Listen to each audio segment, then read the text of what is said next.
enfants parce qu'ils ont déposé la samedi passé pour faire cette petite scénette pour nous introduire dans mon petite que j'ai pensé la dépression. Et j'étais tout petite là, je ne sais pas si voilà, spirituelle. Parce que pourquoi? La dépression, je ne vais pas entrer dans le détail de la maladie vraiment. Je vais parler surtout de notre dépression spirituelle parce qu'on est tenté dans ce jour, quand tout autour de nous ne va pas bien, d'avoir une dépression spirituelle. Et j'ai pensé beaucoup à ça parce que c'est vrai, j'ai réfléchi, je me suis dit... et les enfants, ils ont très bien montré les trois petits cas. Vous avez vu le premier cas, qu'est-ce qui s'est passé? Une fille qui était tout abattue, tout triste, accablée dans son lit.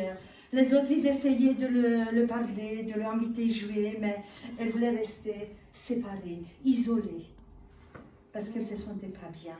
Elle n'était pas bien dans sa peau. Un autre cas qu'on a vu, c'était les garçons d'aujourd'hui, les jeunes d'aujourd'hui, qu'est-ce qu'ils font souvent? Le jeu auprès, hein, c'est PS4, ordinateur, tout ce que vous voulez. On est ensemble, mais finalement, on est comment? On est isolés, chacun pour soi. Après, on part et c'est fini. Malgré que cette situation d'aujourd'hui, qu'est-ce qu'ils ont les gens d'aujourd'hui? Pas comme nous, hein. Frère Roger me disait une fois que nous, on avait une orange. Quand le Noël, on était très contents. C'est vrai, hein? Ça fait longtemps, hein, dans les années, mais ils étaient heureuses. Combien des oranges on a à la maison? Hein? Tu as des oranges à la maison? Oui, tu as beaucoup, je pense. Il y en a plein dans le panier. Hein? Banane qui vient de Colombie. Je ne sais pas, ça fait de bananes chez vous? Oui, voilà. Et nous, ici en Europe, on n'a pas ça, mais on a... c'est une abondance. Hein? Et toutes les bénédictions qu'on a aujourd'hui. Et malgré ça, les gens se sentent comment? Tristes, seuls, isolés. Ils ne peuvent pas apprécier à leur valeur les choses que nous on a aujourd'hui. Il y en a un autre cas qui montrait, c'est quoi? C'est le rejet de la société. Vous avez vu, il y avait un moment que nos jeunes essayaient de parler entre eux et un autre qui vient s'intégrer. Ils voulaient aussi trouver une petite porte pour entrer. Ce n'était pas le moyen. Pas le moyen. Le rejet de la société. Si on n'est pas conforme à la société parce qu'il met des barres bien hautes, si on a des petits défauts ou si il voit qu'on n'est pas bien comme il veut ou je ne sais pas quoi, ben alors on ne fait pas partie de la société. Ils le mettent à côté. Et ça, c'est vraiment triste parce que pourquoi tout ça peut influencer la dépression. La dépression, c'est une maladie de notre siècle, comme elle est considérée. C'est une maladie que ça ajoute aussi le stress et tous les autres problèmes et les émotions qu'il y en a. C'est pour ça qu'aujourd'hui, je parle, je ne tiens pas, hein, je survole au-dessus un petit peu pour faire une petite introduction. Je parle seulement de petites émotions. Dites-moi, qui n'a pas d'émotion? Tout le monde a d'émotions, non? Est-ce que c'est normal d'avoir d'émotions? Oui, bien sûr. Oui, hein? C'est normal d'avoir de la tristesse? Oui. Mais oui, qu'on a une perte, qu'on est séparé, qu'on a un échec, qu'on souffre, on est triste. Est-ce que c'est normal d'avoir de la colère? Oui, c'est normal d'avoir, on est créé avec ces émotions qui ont en nous. C'est normal d'avoir la colère. Pourquoi il vient la colère?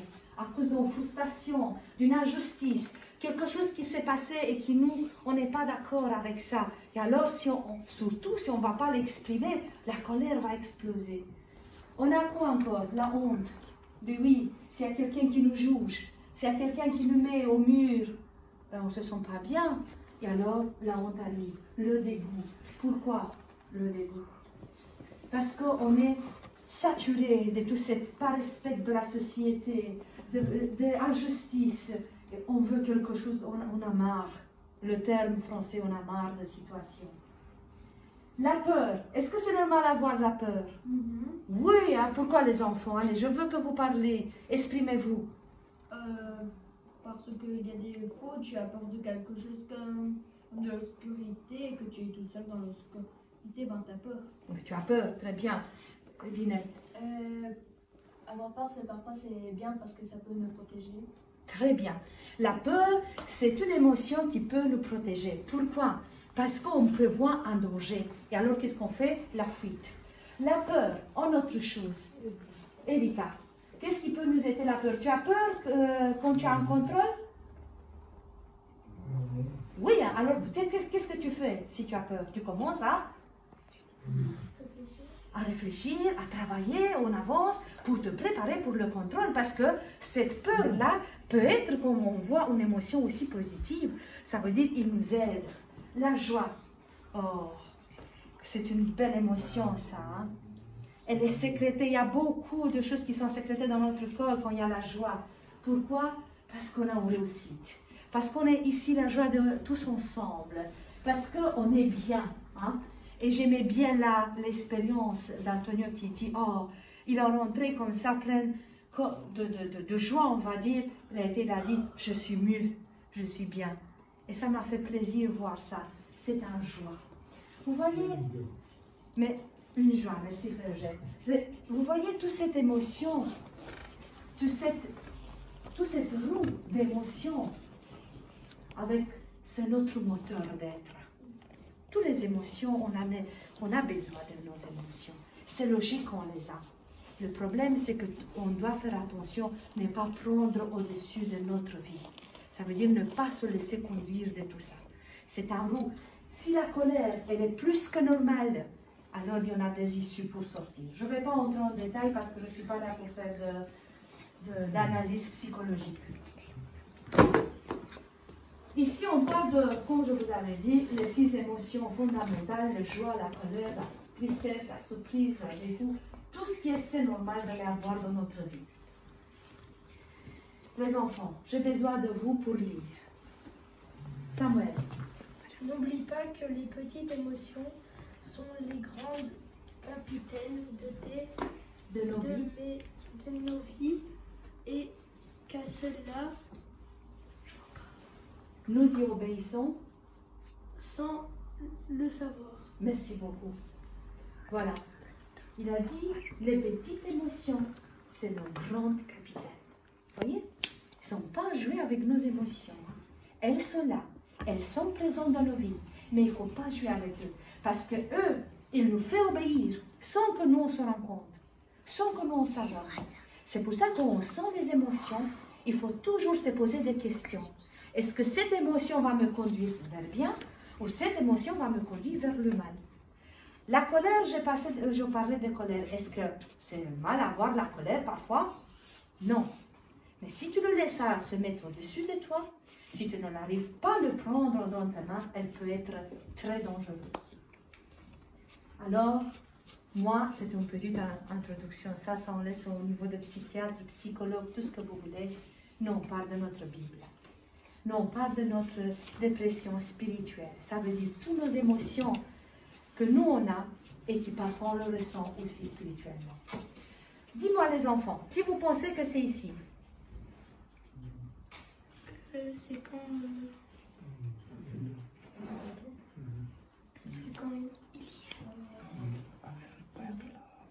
Dites.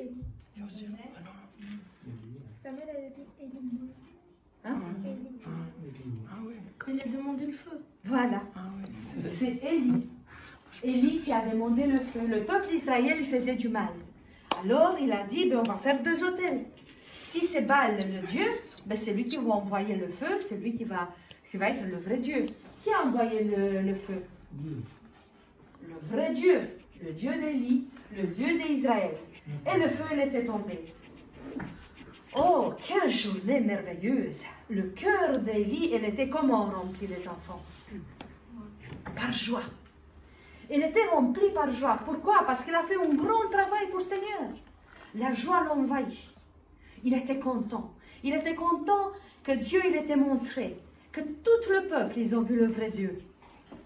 Mais, il y a quelque chose qui s'est passé. C'est qui cette femme-là? Je croyais que c'était un homme. Oui, dans son... C'est Isabelle. Voilà. C'est la femme qui était avec Achab. Et qu'est-ce qu'il a fait, cette femme? Elle a dit, je promets que je vais tuer Élie. Elle était en colère. Elle était justifiée, sa colère? Non, mais elle laissait, voilà, laisser sa colère entrer dedans. Et il va dire à Élie, il y a des messagères qui partent vers Élie et disent, oh Élie, attention, parce que la reine veut te tuer. Qu'est-ce que vous pensez qui s'est passé avec Élie? Qu'est-ce qui s'est passé avec Élie? Il a eu quoi? Vite, plus fort, Antonio. Il a eu? Il a eu peur. Peur. Il a eu peur. Il est sorti. Devant tout ça, il a eu une autre émotion. Il a eu la joie, mais il a eu la peur. Qu'est-ce qu'il a fait avec sa peur? Sa peur a pris au-dessus de lui? Non. Il a réussi à contrôler sa peur? Non. Oui. Mais non. Non. Pourquoi? Il est parti, il est enfui. Il s'est enfui. Le grand homme qui a résisté de rester devant tous les prêtres de Baal, qui a résisté à donner un grand témoignage, à faire un grand miracle avec Dieu, regarde-le comme ça. Est-ce que c'est normal? Est-ce que c'est normal d'avoir peur, joie et l'émotion? On a vu tout à l'heure. C'est normal. C'est normal. Mais la peur qu'elle a eue, il a pris contrôle de sa vie. La situation, elle était très triste, mais il a pris le contrôle. Il a fait quoi? Tu veux bien nous lire un enfant? J'ai besoin d'un enfant qui lit. Allez, parce que jusqu'à la fin, tout le monde va lire. Allez. Élie alla dans le désert pour que Jézabel ne puisse le tuer. Il trouva un lieu pour se cacher. Il dormit sous un arbre. Merci. Voilà. Il part vers le désert.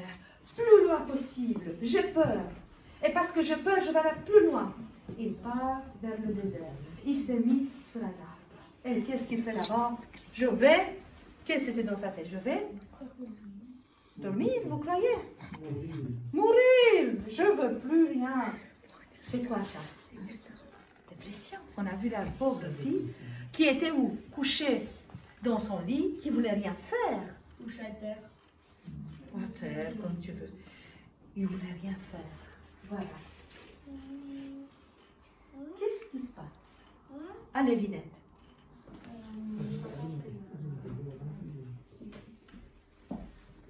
Un ange s'approcha d'Élie. L'ange lui donna de la nourriture et de l'eau. Elle mangea et se recoucha. L'ange revint et dit à Élie de manger encore. Il dit qu'elle allait faire un long voyage. Élie allait faire un long voyage. Élie mangea et but de nouveau. Merci beaucoup. C'est incroyable. Malgré qu'il était dans une situation dans laquelle il est, il y a quelqu'un qui lui a fait, il vient, il s'approche. Et qu'est-ce qu'il lui dit? Il crie sur lui. Hé Élie, qu'est-ce que tu fais là? Tu as oublié ton Dieu que tout à l'heure tu faisais des miracles avec lui. Qu'est-ce que tu fais ici? C'est ça? Incroyable la bonté du Seigneur. Je veux que vous voyez ses bontés. Dans lequel il dit, l'ange lui donna quoi? De la nourriture et à boire.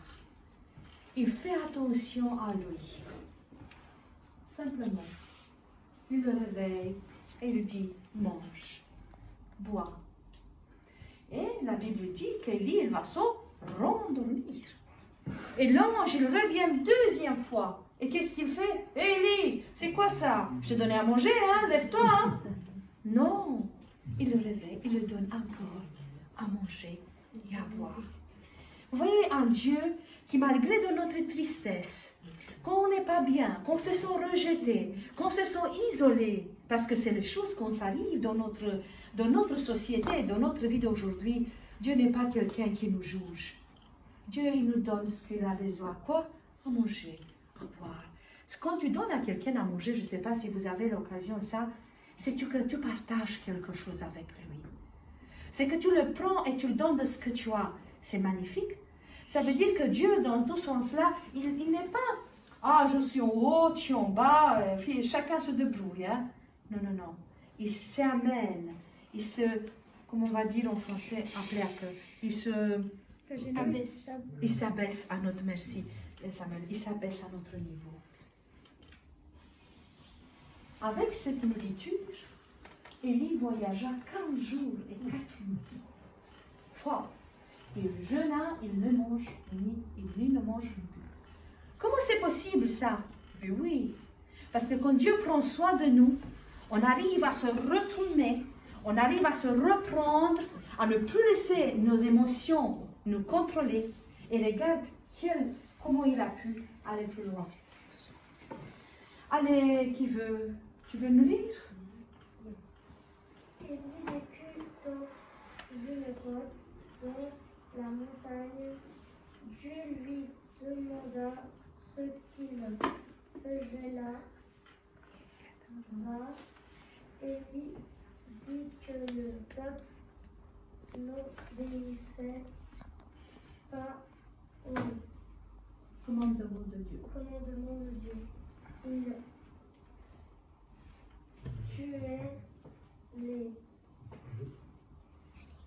prophètes de Dieu. Élie était le seul prophète qui n'avait pas été tué. Le peuple voulait le tuer lui. Voilà. Regarde Élie maintenant. Il dit, qu'est-ce qu'il fait? Il plaint. Il commence à pleurer son destin. Oh Seigneur, je suis tout seul. Les autres, qu'est-ce qui s'est passé? Je ne sais pas, il n'y en a plus. Moi, je suis tout seul. Je suis isolé. Il y a quelqu'un qui se souvient qu'est-ce qu'il a dit Dieu à Élie? C'est quelque chose de spécial. Il y a cette nuit, Oui. J'ai encore 700 de gens qui ne sont pas genouillés devant le Baal. Tu penses que tu es seul, Élie. Mais pourquoi tu pleures? J'ai encore de gens qui sont fidèles à moi. Toi, tu te penses que tu es seul, que tu es isolé. Viens vers moi. Tu n'es pas isolé. Il y en a encore plein de gens qui croient en moi et qui sont là. Il dit, allez, maintenant il faut sortir dans la grotte pour voir ma présence. Est-ce que tu veux bien nous lire? Oui. Est-ce que tu vois de là-bas pour nous? Oui. Après le feu, elle entend.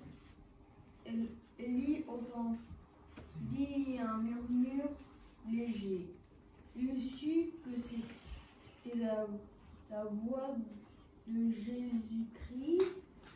Jésus, je n'arrive pas à voir. Bien. Oui.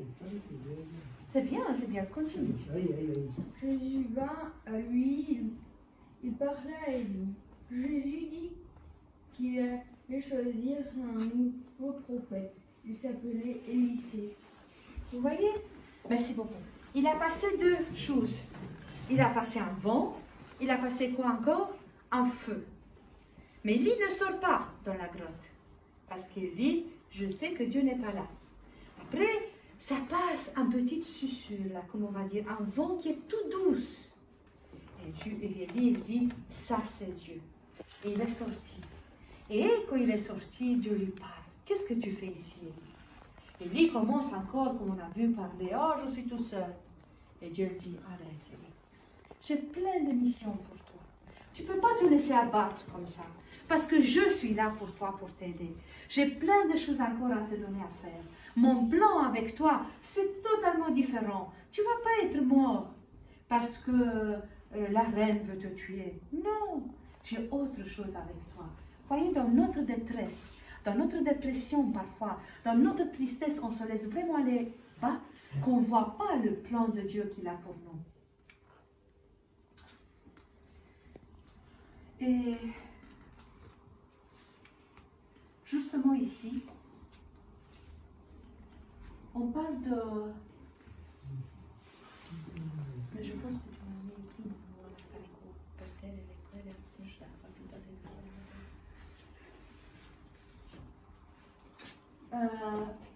On parle de symptômes de la dépression.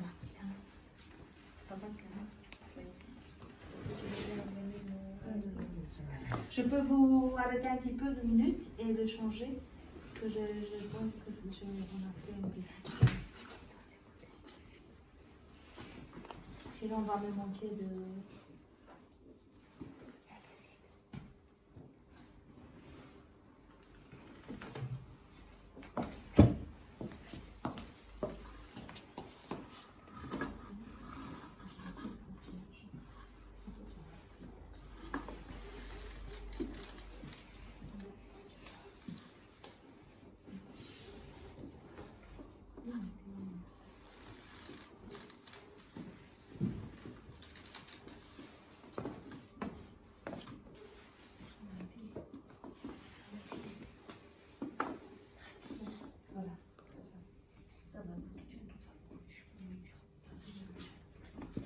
Voilà, on va parler des symptômes de la dépression. Est-ce que Frère Roger, vous voulez bien nous dire un petit peu?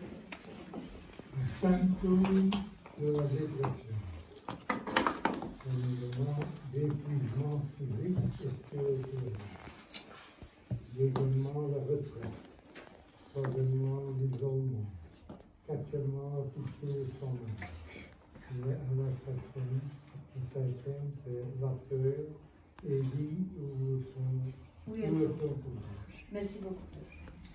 Vous voyez, on a déjà parlé de tous ces symptômes et on a vu par parcours de la vie. On le sait, tout le monde sait qu'est-ce que c'est une dépression aujourd'hui. Pour nous, ce que ça nous intéresse, c'est sortir de la dépression. Comment faire pour sortir? Comment faire pour ne pas se laisser aller trop loin? Parce que, vous savez, il y en a qu'on parle un petit peu de la maladie en général, voilà. Il y a plusieurs stades d'avancement. Et surtout, les personnes âgées peuvent avoir ce risque d'être en dépression, comme les petits jeunes aussi, la même chose. De tout l'âge, on est tous mis à l'épreuve et on peut avoir la dépression. Le problème, c'est ne pas s'aller trop loin. Parce que plus tu vas avancer, comme on va dire, dans la maladie, plus ça va être difficile à te retourner. Et nous, quand on sort la tristesse, l'épuisement, quand on sort toutes ces choses, c'est un signal d'alarme. Alors, la première chose à faire, c'est se retourner vers Dieu. Parce que Dieu peut nous sortir. Il nous donne des versets clairs. Par la prière, par le chant, par l'ensemble avec l'Église, on peut se sortir. J'ai besoin pour vous à lire. N'hésitez pas à lire tout ce qu'il veut. Allez, Roberta. La paix. Élie s'était enfui dans le désert, mais Dieu savait où il se trouvait. Oui, Dieu nous voit. Dans le psaume 139, 7 avec 12, « Oui, j'irai-je, où j'irai-je, loin de ton esprit? Et où fuirai-je, loin de ta face? Si je monte aux cieux, tu y es. Si je me couche au séjour des morts, t'y voilà. Il ne brisera point les roseaux cassés, et il n'éteindra point la mèche qui brûle encore. Il annoncera la justice selon la vérité. » Merci. Voilà quelques petits versets qui nous disent je peux aller loin du Seigneur. Il est toujours là, il est toujours présent. C'est seulement à moi de le voir. Une autre verset. Allez, Samuel. Jean 14, 27. Je vous laisse la paix, je vous donne ma paix. Je ne vous donne pas comme le monde donne, que votre cœur ne se trouble point et ne se larme point. Merci.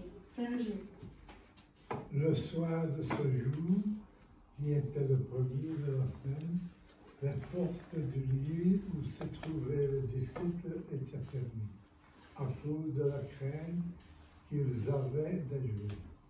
Jésus vint, se présentant au milieu d'eux, et leur dit, la paix soit avec vous. Merci. Dans cette situation, qu'ils se cachent, que la souffrance était à côté, que leur vie c'était en danger, qu'est-ce qu'il fait Jésus? Il dit, il se met au milieu d'eux, il leur dit, la paix soit avec vous. N'importe quelle situation va commencer. J'aimais bien ce que vient dire notre sœur Raquel. Il dit, oh tu sais, tout ce qui se passe ici, c'est permis par le Seigneur. Oui, on sait que rien ne vient sans sa permission.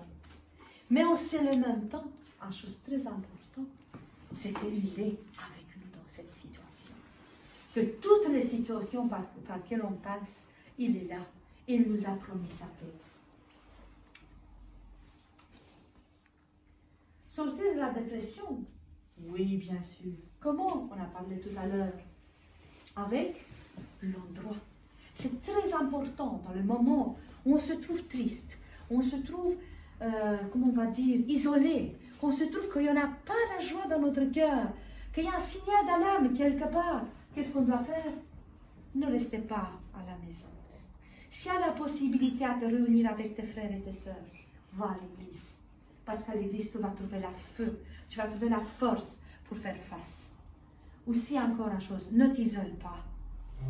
La famille. Comment? La Bible. La Bible. Mets tes genoux. Exactement, frère Roger, merci beaucoup. Mets tes genoux, ouvre ta Bible, prends ta force, nourris ton âme, parce que peut-être il a besoin de ça.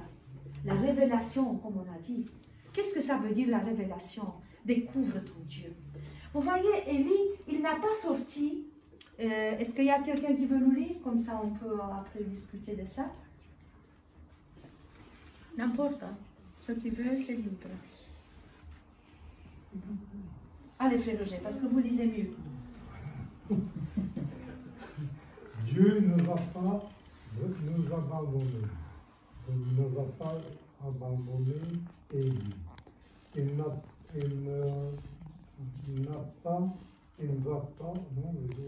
va pas lui donner congé.